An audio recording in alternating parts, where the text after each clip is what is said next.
কোনো কিছুই অতিরিক্ত ভালো লাগে না। ঠিক তেমনই ইদানিং আমি খুব বেশি বিরক্ত হচ্ছি বৃষ্টির উপর।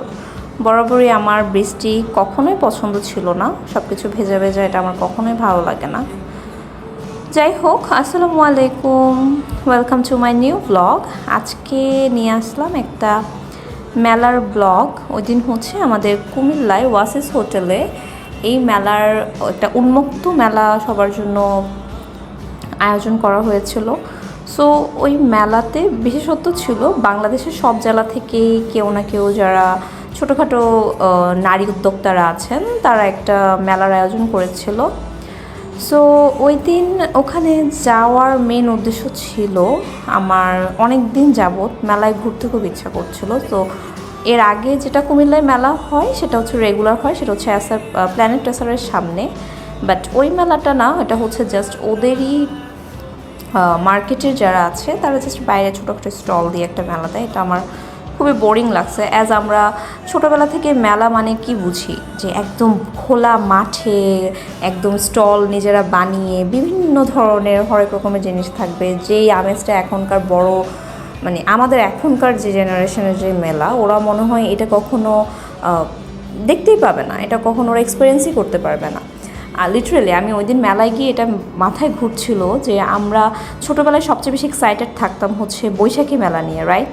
আপনারা মানে আমরা যারা 19th জেনারেশনে আছি, আমরা হচ্ছে গিয়ে ছোটোবেলায় যে মেলাটা পেতাম, আমার তো এখনও মনে পড়ে যে বৈশাখী মেলা আসবে এটা নিয়ে আমরা খুব বেশি এক্সাইটেড থাকতাম। যে এক সপ্তাহব্যাপী আমাদের যে মেলাটা হতো স্কুলের বড় মাঠে, যে যার যার মতো করে ছোটো ছোটো করে স্টল দিত, ওখানে খাবারের দোকান, দেন হচ্ছে মাটির জিনিসপত্র মানে থাকতো না ওই ধরনের মেলা। আসলে মেলা বলতে আমাদের জেনারেশনে যারা আমরা তো তাই চিনি।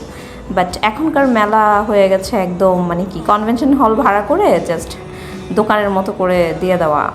বাট আমরা তারপরেও তো মানে এমন না যে যাই না। যেমন ওই দিন আমার অনেক ইচ্ছা করতেছিল যে মেলায় তো অনেকদিন যাওয়া হয় না, একটু ঘুরে আসি। আসলে আমি মনে হয় লাস্ট কুমিল্লা আসার পর থেকে চট্টগ্রামের বাণিজ্য মেলাটাকে আমি খুব বেশি মিস করি। কারণ কুমিল্লাতেও খুব হ্যাপেনিং করে কখনোই বাণিজ্য মেলা হয় না।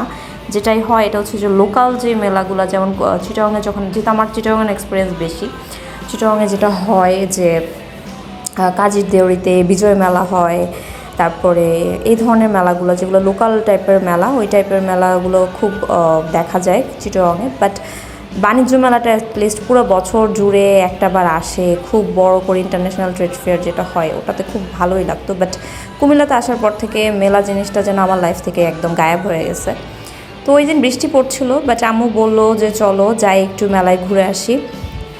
তো মেলায় গিয়ে আসলে এনজয় করার মতো কিছুই নাই, জাস্ট একদম একটা রুম কনভেনশন হলের ভেতরে কয়েকটা সেম জিনিস। তারপরও এমন না যে আমি কিনি নাই, যেমন থাকে না যে দেখলেই কিনতে হবে এরকম একটা ব্যাপার।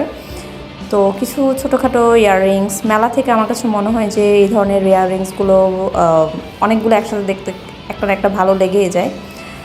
তো আমি ইয়াররিংস, তারপর রিং, তারপর হলো ব্রেসলেট, পার্লের জিনিসের প্রতি একটা অন্যরকম ফ্যাসিনেশন কাজ করে।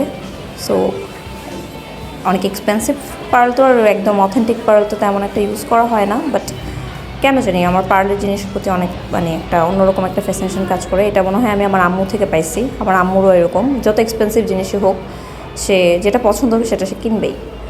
তো আমিও ওই মেলাতে অনেকগুলো জিনিস কিনেছি, আমি একদম ভিডিওর শেষে হচ্ছে আমি সেটা অ্যাড করে দিয়েছি। তো ঘোরাঘুরি শেষে একদম সন্ধ্যা হয়ে গেল, বাইরে তখনও বৃষ্টি পড়তেছিল, এত বিরক্ত লাগতেছিল যে এখান থেকে অন্য জায়গায় যাব একটু, ওটাও আর ইচ্ছা করছিল না। পরে সোজা বাসায় চলে আসলাম। সো এই ছিল আমার মেলার ব্লগ। আই হোপ আপনাদের সবার ভালো লেগেছে। Thanks for watching. আল্লাহ হাফেজ।